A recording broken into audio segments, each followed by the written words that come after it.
Well, maybe it's simply the attempt to express our collective shock when we say we're trying to make sense of the horrific shooting at Sandy Hook Elementary School.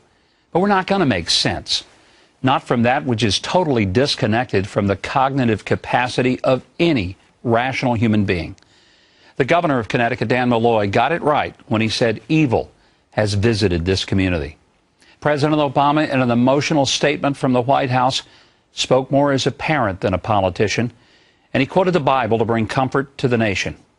Churches were filled in Newtown, Connecticut last night as candlelight vigils were held to grieve for the 27 innocent people killed and the countless lives of those shattered by a few seconds of crazed carnage.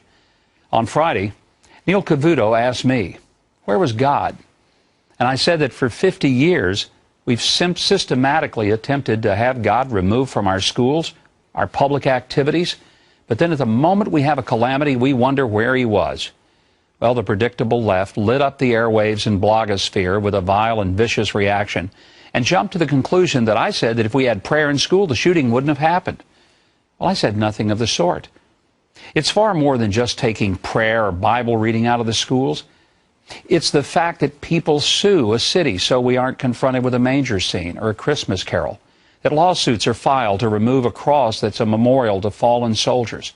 Churches and Christian-owned businesses are told to surrender their values under the edict of government orders to provide tax-funded abortion pills.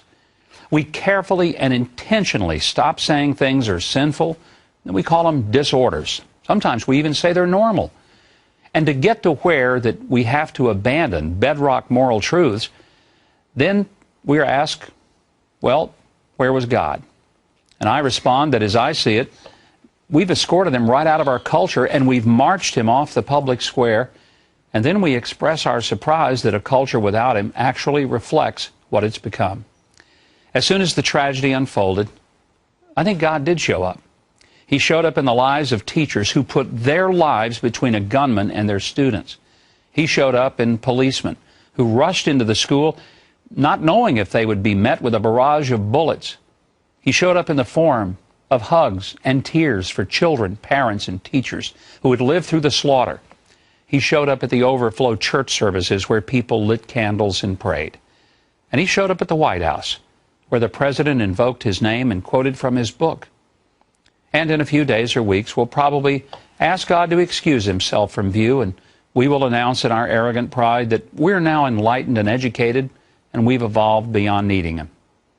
And somebody's going to suggest that we pass a law to stop all this kind of thing. I might want to point out that we don't have to pass a new law. There's one that's been around a while that works if we teach it and observe it.